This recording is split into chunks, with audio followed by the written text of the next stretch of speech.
There's no Johnny Cash's or Waylon Jennings or those kind of people, or Loretta Lynn's. Well, there's a good reason for that, because none of those people would have been allowed to exist today. My name is John Rich, and this is my story.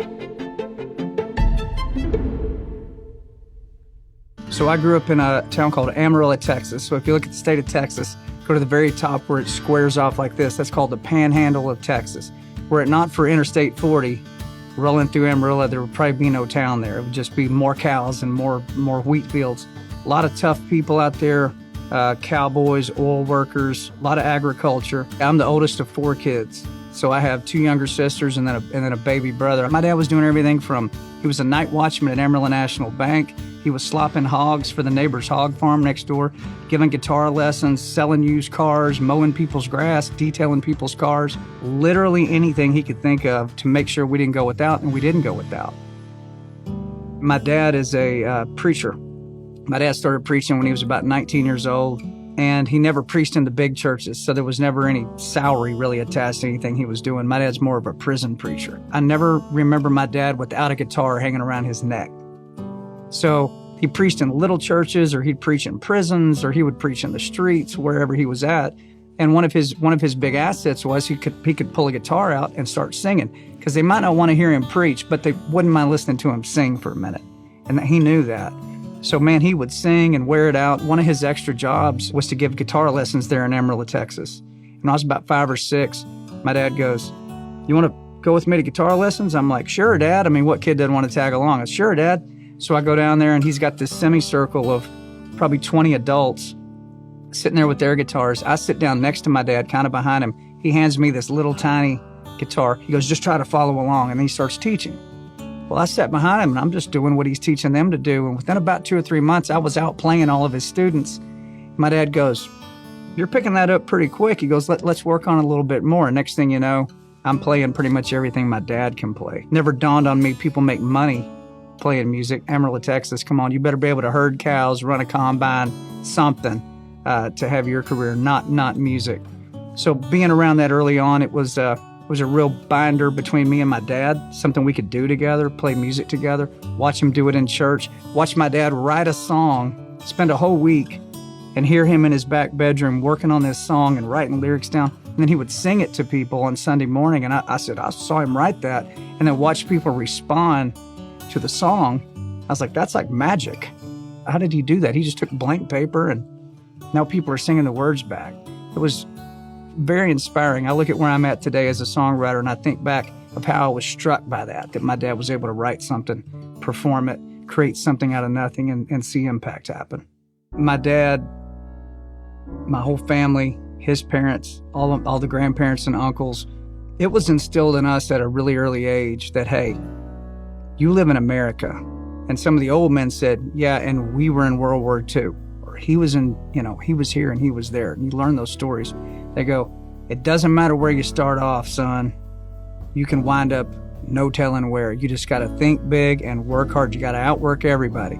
And, that hustle will beat talent. There's a misconception in the world that the most talented people are the ones that always win. That is not true. If the most talented singers were the ones on country radio, if that's the only ones that ever made it, you'd have a completely different group of people singing on the radio. The people on the radio that have become big stars and that you hear are the ones that have talent, of course, but they are the ones that were willing to stick with it, figure out the business side of the music so they could have these long careers. It wasn't just because they could hit a high note. And that goes across the spectrum of all business, all entrepreneurial efforts, period.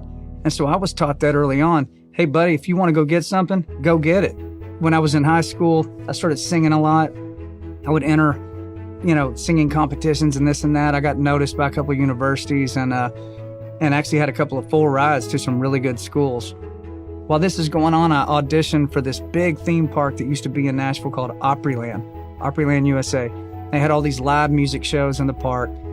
I went down to audition thinking I'd never get it because I'm not a dancer. And I said, you got to be able to dance. But I thought, well, there are a bunch of good-looking girls down there, so it's probably worth the trip. So I go down, audition, what do you know? I get the job. This is my senior year in high school. That summer after I graduated, I go to work at Opryland, and I meet these guys from Texas who are all 10 and 15 years older than me, and they're all working at Opryland too. They said, you're from Texas, right? I go, yeah.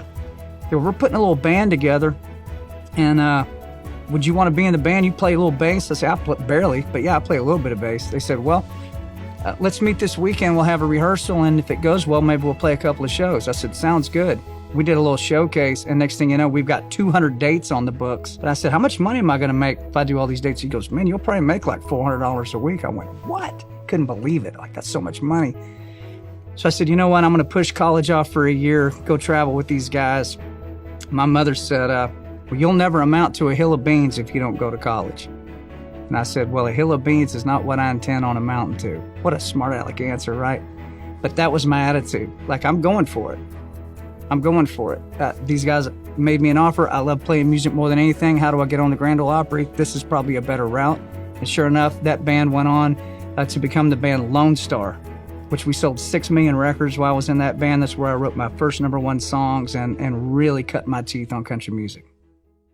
Being in Lone Star at 18, 19, 20, I was up to about 24 years old is when I was in that band. This is when you learn that country music is not a hobby.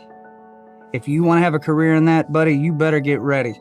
3 guys in a hotel room, and not a nice hotel room, crammed into a Jeep Cherokee, pulling a U-Haul trailer from Orlando to Reno, Nevada. I mean, stuff like that. Playing anywhere they'd give you a mic, you're going to go play.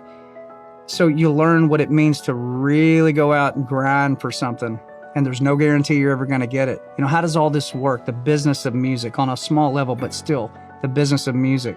That's where I learned all that stuff. And then being a songwriter, the only reason I would write a song prior to Lone Star would be to try to impress some girl.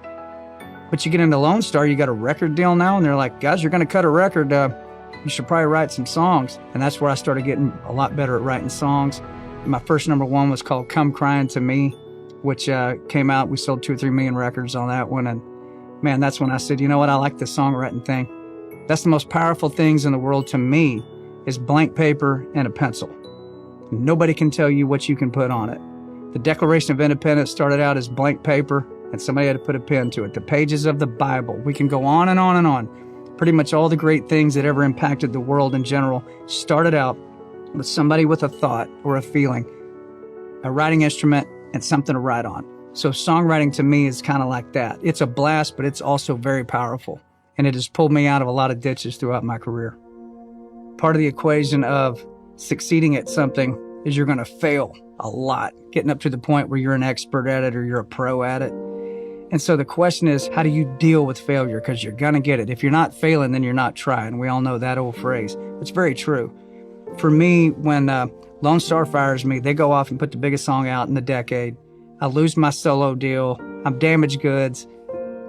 I thought, what is the only thing I can still control? And I tell people this all the time. When everything seems out of your control and things are just blowing up left and right, you got to think, what's the one thing I still control? It could be something as simple as what I'm going to eat, how I'm going to exercise, something simple, and control it very well. And you will start to build back out from that slowly but surely back into the realms of things that you'd actually like to be doing. For me, it was songwriting. So you can take away my record deal, you can take away my concerts, you can take away the awards and all that, but I still got a pencil and I still got a notebook. And I still got this old Gibson guitar sitting here, and nobody can tell me what I can write on this page. I've been asked to write songs for all different kinds of reasons. I've sat down with my buddy Big Kenny, have a couple of cocktails. What's the craziest thing we could come up with, Kenny? Save a horse, ride a cowboy. Oh, that sounds good. Okay, here you go. Let's write that one. I've had artists come to me. There was one guy in particular came up and he said, hey, man, I heard a couple of your songs and I wish I had some songs like that. And I'm just trying to get a record deal. So could I use a few of your songs in my showcase? I said, yeah, I guess. And I'm like, who are you again? He goes, my name's Jason Aldean. I went, never heard of you. What songs do you want? And he starts listing off some of these titles. I said, wow, dude, those are my favorite songs. He goes, yeah, I probably won't even get a deal. I just want to, see if I could use them. I said, yeah, you can use them, man, no problem. And Aldean, of course, gets his record deal. And I wound up having 5 #1 songs on Jason Aldean. And all those songs were written back when everything was exploding all around me and I focused on the one thing that I could still control, which was that pencil on that paper. So people got to remember that. The game is not over unless you give up. Faith Hill came to me one time and she said, I wish you'd write a song for me that it would only make sense if I sang it. I went, that's an interesting parameter. Okay, only makes sense if you sing it. I said, oh, I'll work on it. And so I'm out on the road with Tim McGraw with Big and Rich, and I'm noticing that Faith, backstage, flip-flops, ball cap, cut-off shorts, hanging out with their kids, parking lot like anybody else. But then when the show starts, she comes walking off the bus in an evening gown, and she steps out with Tim singing It's Your Love to 30,000 people. She gets through, she walks back off 5 minutes later, ball cap, tank top, back to normal. I went, that's what the fans don't know about Faith. That's what they need to know about Faith. They don't get to come backstage and see that. So I wrote this song called Mississippi Girl, where the first line in the song completed the task of she's the only one that could sing it, and it makes sense because it says, it's a long way from Star, Mississippi. Well, that's her hometown. Nobody else in country music from that little town. So when I played it for her out in the parking lot a few days later, big old tear rolled out of her eyes. She goes, I'm recording that. I'm going to put that out. She goes, thank you for writing that. It went #1 for 2 weeks. The wave of wokeism that's hit this country, and especially the entertainment business, that made its way to Nashville. So these artists are sitting there and they're being told by their publicists, their managers, the heads of their record labels, hey, we know that you think these things about America, that you're against kind of all this woke stuff that we do. They don't call themselves woke, of course. But we know you're not really for that. But hey, don't even think about putting out a post that pushes against that. Don't you say XYZ on your microphone on your stage. No, you cannot record that song because it says this. And they just completely control these artists, and the artist only has 2 choices at that point. Do they want to go have a career? It's been their dream. Do they play the game, go forward, and just don't step on these landmines? Or do they go out and hit the tripwires and light the place up and lose their record deal and not get invited to the awards show, and radio won't play them and so forth, but basically erase their career? That's what they're faced with. Is there freedom in art in Nashville, like total freedom? Absolutely not. Absolutely not. It's sad. To make authentic art, whatever that is, whether it's music, films, whatever, the artist needs to have free reign over whatever it is they've got in their mind. The whole point of art is I can see it in my mind, I can hear it in my mind, I'm gonna make it a physical reality. And that's the art. So when you start building walls and parameters and barriers and protocols around artists, then the art's dying at that point. Look at our poor comedians having to pick and choose what jokes they want to say. I mean, I've got some comedian friends that are hardcore socialists who I'm friends with that have come to me and said, man, I can't vote for this anymore. I go, why not? They go, I'm having to pick and choose what jokes I'm going to say. That's not comedy. We're like the last line of defense for the truth. We get to say it right out in the open, and there's nothing you can do to us about it. And they're canceling comedians because they don't like their jokes. I go, well, what do you think he's going to get? I was like, brother, you only get to vote for socialism or communism one time. You only get to vote for it once. Once it gets in, that's it. If you're wondering why it seems like people are pulling back and not giving you the full meal deal, there's no Johnny Cash's or Waylon Jennings or those kind of people, or Loretta Lynn's. Well, there's a good reason for that, because none of those people would have been allowed to exist today. I think there's a juncture that happens, just speaking for myself, being a dad, and weighing out your career choices. If I say these things, it's going to cost me. Okay. Guess what? If it's this bad right now, what's it going to be like when my 2 boys are in their 20s and 30s and they're walking out into the world? What are they going to be looking at? The only example they're going to have of how to handle that correctly is the old man.